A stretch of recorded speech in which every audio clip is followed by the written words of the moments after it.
Hi guys and welcome back to the channel Deepak Yadav Education. Welcome to the daily current affairs of 12th of April 2021. तो guys आज है तारीख 12 अप्रैल 2021। आज की तारीख से जितने भी मोस्ट इंपॉर्टेंट करंट अफेयर्स बनेंगे उन सभी करंट अफेयर्स को हम लोग डिटेल में डिस्कस करेंगे। नाउ बढ़ते हैं आगे। और गाइस अगर आप लोगों को इस लेक्चर का पीडीएफ चाहिए तो नीचे डिस्क्रिप्शन बॉक्स में आप सभी लोगों को टेलीग्राम का लिंक दे रखा है, वहां से जाकर आप लोग इस लेक्चर के पीडीएफ को डाउनलोड कर सकते हो। नाउ अभी तक आपने इस यूट्यूब चैनल को सब्सक्राइब नहीं किया है तो सबसे पहले सब्सक्राइब कर लो और बेल आइकन प्रेस कर लेना ताकि आप कोई भी वीडियो का नोटिफिकेशन मिस ना कर पाओ। ये है मेरी Instagram ID Deepak Yadav education. यहाँ पर जाकर आप लोग मुझे फॉलो कर सकते हो और अपनी क्वेरीज पूछ सकते हो। इसका लिंक भी मैंने नीचे डिस्क्रिप्शन बॉक्स में दे दिया है। नाउ बढ़ते हैं अपने आर्टिकल नंबर 1 की तरफ, और ये काफ़ी इंपॉर्टेंट आर्टिकल है। बात करी गई है ओपेक के बारे में, तो आज हम डिस्कस करेंगे ओपेक का बैकग्राउंड पूरा का पूरा, जहाँ से क्वेश्चंस डेफिनेटली बनते हैं। नाउ ये ओपेक न्यूज़ के अंदर क्यों है? क्योंकि जो क्रूड ऑयल है, जिसको हम लोग कच्चा तेल बोलते हैं, उसका जो प्राइस है वो थोड़ा सा कम होता हुआ नज़र आया है। क्यों? क्योंकि हाल ही में जो कोविड-19 के इन्फेक्शन है, केसेस हैं, वो लगातार बढ़ते हुए नज़र आए हैं। उसकी वजह से जो ऑयल का प्रोडक्शन है वो थोड़ा सा बढ़ा है, और प्रोडक्शन बढ़ने की वजह से जो क्रूड ऑयल के प्राइसेस हैं वो थोड़े से डाउन हुए हैं। उसके बारे में यहाँ पे खबर आई है। लेकिन अब यहाँ पे आते हैं जो हमारे एग्जाम के पॉइंट ऑफ व्यू से इंपॉर्टेंट चीज़ है उसके ऊपर। तो यहाँ बात करी गई है ओपेक के बारे में। तो ओपेक की फुल फॉर्म क्या है? Organisation of the petroleum exporting countries. ये एक इंटर गवर्नमेंटल ऑर्गेनाइजेशन है 13 कंट्रीज़ का, और इसको फाउंड किया गया था 1960 में। आपको ध्यान रखना है, शुरुआत में इसके अंदर सिर्फ और सिर्फ 5 मेंबर हुआ करते थे। अगर हम बात करें इसको फाउंड कहाँ किया गया था, तो उसको बगदाद में फाउंड किया गया था। अब शुरुआत में जो 5 मेंबर थे वो कौन कौन से थे? वो थे Iran, Iraq, Kuwait, Saudi Arabia और वेनेजुएला। नाउ 1965 से क्या हुआ, जो इसका हेडक्वार्टर है वेना के अंदर, आपको ये ध्यान रखना है 1965 से ही जो इसका हेडक्वार्टर है वो वेना के अंदर, जो कि ऑस्ट्रिया में है, वहाँ पर है। अब यहाँ पे खास बात तो यह है कि जो ऑस्ट्रिया है वो खुद ओपेक का मेंबर नहीं है। हालांकि जो हेडक्वार्टर है वो वहाँ पर है, लेकिन जो ऑस्ट्रिया खुद है वो इसका मेंबर नहीं है। नाउ अगर हम बात करें जो करंट के टाइम पर, यानी आज के टाइम पर, इस ओपेक बॉडी के मेंबर्स कौन कौन हैं, तो यहाँ पे आप देख पा रहे होंगे, ये है Algeria, Angola, Equatorial Guinea, Gabon, Iran, Iraq, Kuwait, Libya, Nigeria, Republic of Congo, Saudi Arabia, United Arab Emirates and Venezuela. तो ये सारी कंट्रीज आज के टाइम पर ये ओपेक के मेंबर हैं। नाउ अब यहाँ पे ओपेक का मतलब क्या है? मैंने जैसा बताया, organisation of the petroleum exporting countries. ये कंट्रीज़ जो है पेट्रोल को एक्सपोर्ट करती हैं। यहाँ पर पेट्रोल काफ़ी भारी मात्रा में मिलता है। नाउ एक लार्जर ग्रुप है जिसको हम लोग ओपेक प्लस बोलते हैं। इसको फॉर्म किया गया था 2016 में, ताकि जो ग्लोबल क्रूड ऑयल मार्केट है उसको कंट्रोल कर सकें। नाउ अब यहाँ पे जब बेसिकली हमने ऑर्गेनाइजेशन बनाया है, तो इस ऑर्गेनाइजेशन का मेन काम क्या होगा? मेन काम यही होगा कि जो ऑयल मार्केट है उसमें हम इंश्योर कर सकें, जो स्टेबिलिटी है वो बना रखें, ठीक है, और अच्छे से ऑयल जो है हम लोग सभी कंट्रीज तक पहुंचा सकें, ठीक है। तो बेसिकली यहाँ पर इसका मेन एम यही है कि जितने भी पेट्रोलियम पॉलिसीज़ वगैरह हैं उनको कोऑर्डिनेट करके चला जाए इन सारी मेंबर कंट्रीज़ के बीच में। ओके, नाउ ये होता है आर्टिकल क्लियर। आते हैं सेकंड आर्टिकल की तरफ। ये काफ़ी न्यूज़ के अंदर है, तो बात करेंगे इटालियन मैरीन केस के बारे में। तो जो सुप्रीम कोर्ट है उसने यहाँ पर बोला है कि ये जो केस है, ये केस तभी बंद होगा जब जो है क्या होगा, इटली जो है हम लोग को कंपनसेशन देगा लगभग 10 करोड़ रुपए का। जो इसके अंदर विक्टिम है, ठीक है, जिनको यहाँ पर दिक्कत पहुँची है, उन विक्टिम को जब तक 10 करोड़ रुपए का कंपनसेशन नहीं मिल जाता तब तक ये केस नहीं बंद होगा। नाउ क्वेश्चन ये उठता है कि ये केस है क्या? ये इटालियन मैरीन केस, ये घटना है साल 2012 की फरवरी के टाइम पर। हुआ क्या था, केरला का जो कोस्ट है वहाँ पे किनारे 2 मछुआरे थे, और फिर उधर की साइड पर क्या हुआ, एक बोट थी, एक बोट पर यानी ऑयल टैंकर है जो आप देख पाओगे, और ये दोनों उसके अंदर बंदे थे, ठीक है। ये इटालियन है, दोनों दोनों इटली के ही हैं, ठीक है। इन्होंने क्या करा, जो भारत के दोनों मछुआरे थे, केरला के ऑफ द कोस्ट वो लोग खड़े थे, तो इन दोनों मछुआरों को मार दिया था इन दोनों ने। जब इनसे पूछा क्यों मारा गया, तो इनके द्वारा बोला गया कि हमें लगा पायरेट्स हैं, और पायरेट समझ के इन्होंने मार दिया, ठीक है। फिर उसके बाद आप देखोगे कहानी 2012 की है, अभी तक ये कहानी चल रही है। फिर उसके बाद क्या हुआ, 2 इंडियन फिशरमैन आप देख पाओगे, मैंने आपको समझा दिया, इनकी डेथ हो गई थी, इनको मार दिया गया इन 2 इटालियन मैरीन्स के द्वारा। नाउ अब ये जो इंसिडेंट है ये लगभग बढ़ता रहा आगे चलता रहा। जो 2 पर्सन है जिन्होंने मारा है उनके नाम भी आप देख सकते हो यहाँ पर है, जो कि आपके एग्जाम के पॉइंट ऑफ व्यू से इंपॉर्टेंट नहीं है, बट यहाँ पे इस केस का नाम ज़रूर याद रखना। इस केस का नाम है एनरिका Lexi. Okay, एनरिका Lexi basically in ship का नाम था। नाउ अगर हम लोग बात करें, ये सारा इंसिडेंट हो गया, फिर क्या हुआ, जो केरला पुलिस थी उसने रजिस्टर कर दिया एफआईआर इन दोनों के अगेंस्ट कि इन्होंने मर्डर किया है और इनको अरेस्ट कर लिया गया। फिर 2013 में ये जो केस है एनआईए के पास ट्रांसफ़र कर दिया गया। फिर केस आगे बढ़ता गया, फिर उसके बाद इंडिया ने फाइनली जो है इनको रिहा कर दिया था। आप देख पाओगे इनको, आप कह सकते हो इनके चार्जेस वगैरह हटा दिए थे। और आप कह सकते हो जो ये केस है फिर आगे बढ़ते बढ़ते पहुंच गया था permanent court of arbitration, PCA. ये बहुत इंपॉर्टेंट है, यहाँ से क्वेश्चन बन सकता है। पीसीए ये केस पहुंच गया। नाउ जो परमानेंट कोर्ट ऑफ आर्बिट्रेशन है, यहाँ पर मैटर जो ये पहुंचा था वो था साल 2019 में। अब मई 2020 की बात है कि जो कोर्ट है, कोर्ट ने ऑर्डर किया कि जो ये मैरीन्स हैं इनको यहाँ इंडिया के अंदर नहीं रखा जाएगा, जो भी क्रिमिनल प्रोसीडिंग्स होंगी वो इटली के अंदर होंगी। ओके, नाउ ये जो कोर्ट है इसके बारे में ध्यान रखना, इसका जो हेडक्वार्टर है वो है हेग के अंदर। और हेग कहाँ पर है ज़रा नीचे कमेंट सेक्शन में बताना सभी लोग, ठीक है, आपको मालूम होगा क्योंकि काफ़ी बार हम लोग इसके बारे में भी पढ़ चुके हैं।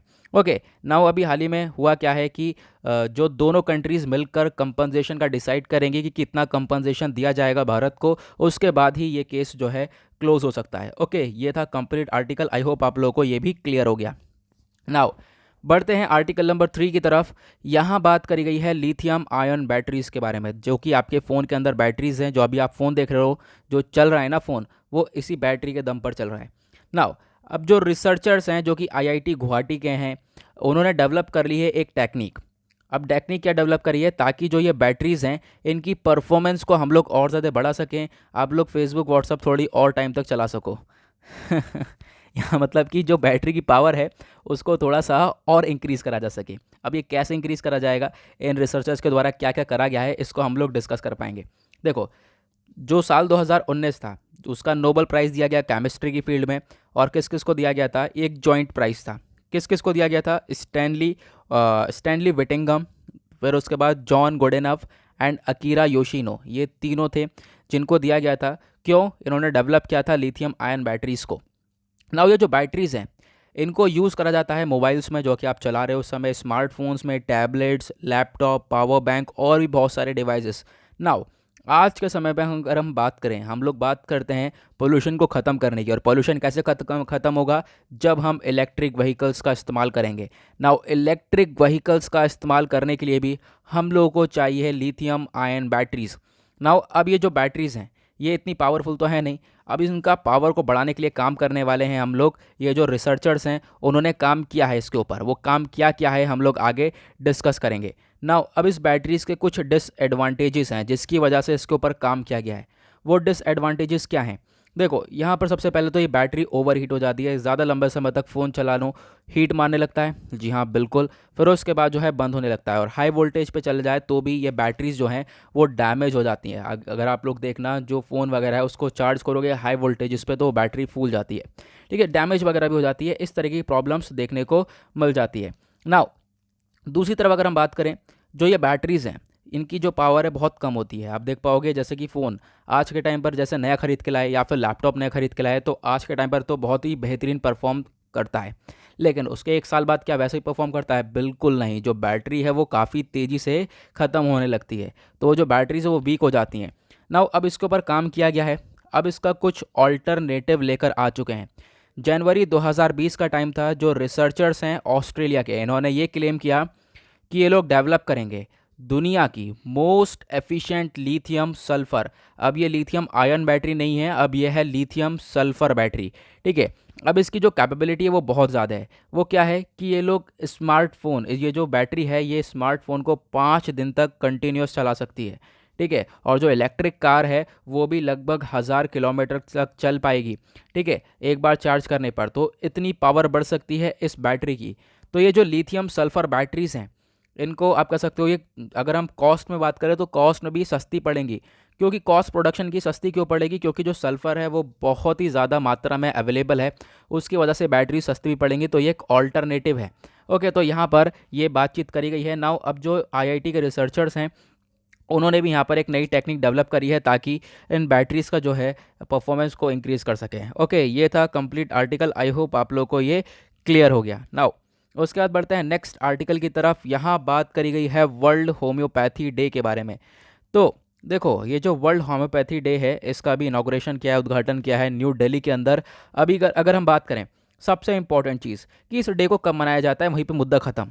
ठीक है, इस डे को कब मनाया जाता है और प्लस होम्योपैथी के फादर कौन है, सिर्फ ये दो चीज़ें याद रखनी है आपको रिगार्डिंग दिस आर्टिकल।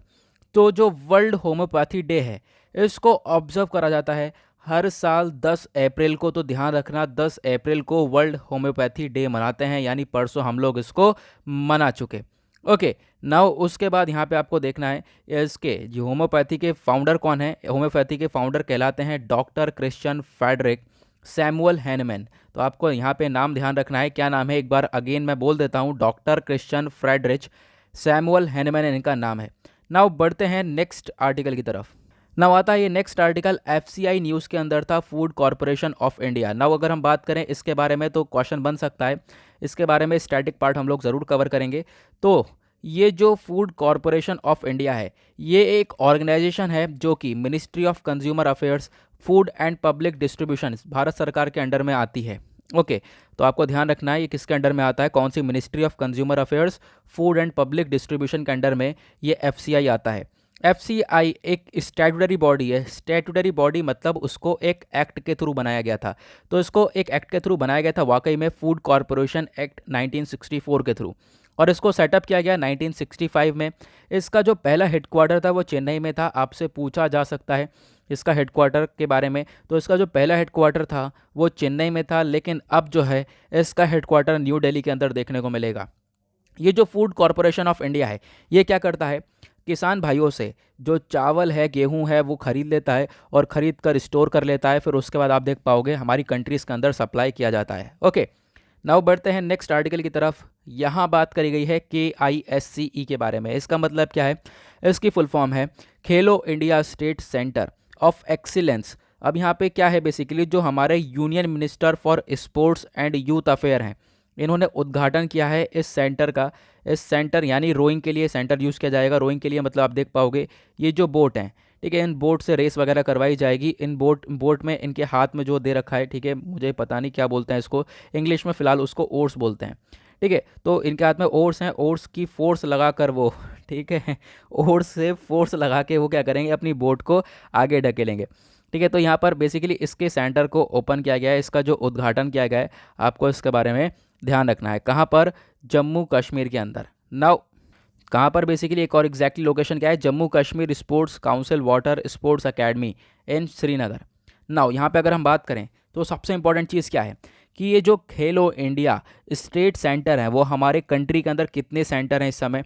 तो अगर हम बात करें तो जो भी हमारी 23 राज्य और यूनियन टेरिटरीज़ हैं, अब आप कहोगे सर 23 राज्य हैं हमारे पास, इसमें यूनियन टेरिटरीज़ भी इंक्लूड हैं। ओके, तो 23 स्टेट्स प्लस यूनियन टेरिटरीज़, इनके अंदर मिलाकर 24 KISC हैं। तो इसके बारे में आपको ध्यान रखना है, जो कि इस तरीके के गेम्स को कंडक्ट करवाते हैं।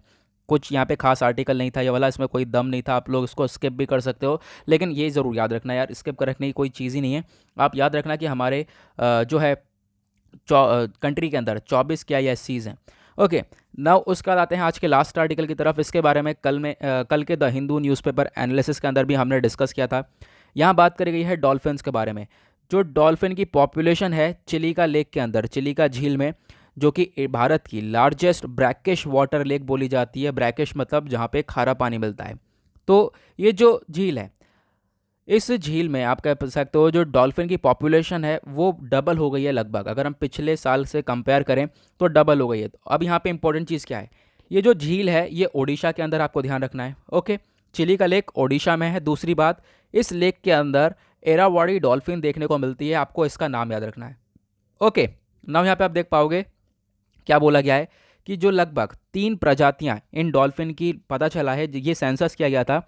सेंसस करने के बाद ये पता चला कि जो 3 प्रजातियां हैं वो लगभग आप कह सकते हो उनका जो पॉपुलेशन है वो बढ़ता हुआ नज़र आया है। पिछले साल जो इनकी पॉपुलेशन थी इस झील में वो थी 233। नाउ इस बार की पॉपुलेशन है 544। तो आपको यहाँ पे ध्यान रखना है कि जो पॉपुलेशन है वो इंक्रीज़ हुई है इन डॉल्फिन्स की। ओके, नाउ यहाँ पर इसी के साथ करते हैं हम लोग अपने इस वीडियो को समाप्त। आई होप आप लोगों को सारे आर्टिकल्स क्लियर हो गए हैं और मैं कोशिश करूँगा कि जल्द से जल्द मैं इनसे रिलेटेड जो क्वेश्चन है वो लगा पाऊँ। और या फिर क्या करूँगा मैं कि देखो क्या या फिर हो सकता है कि जैसे आज मंडे है तो मंडे से लेकर सैटरडे तक के जितने भी हमने करंट अफेयर डिस्कस कर लिए होंगे उसका एक पूरा का पूरा एमसीक्यू का सेट बना दूंगा और एमसीक्यू उसको हम लोग संडे में डिस्कस कर लेंगे। देखो टाइम मैनेजमेंट की बहुत परेशानी हो रही है, लेकिन कोई बात नहीं, मैं पीपीटीज रेडी करता रहता हूँ तो आपको कभी ना कभी वो प्रोवाइड करवाई दी जाएंगी। ओके, नाउ मिलते हैं आप लोगों से नेक्स्ट वीडियो में। आज के लिए bye bye, have a nice day.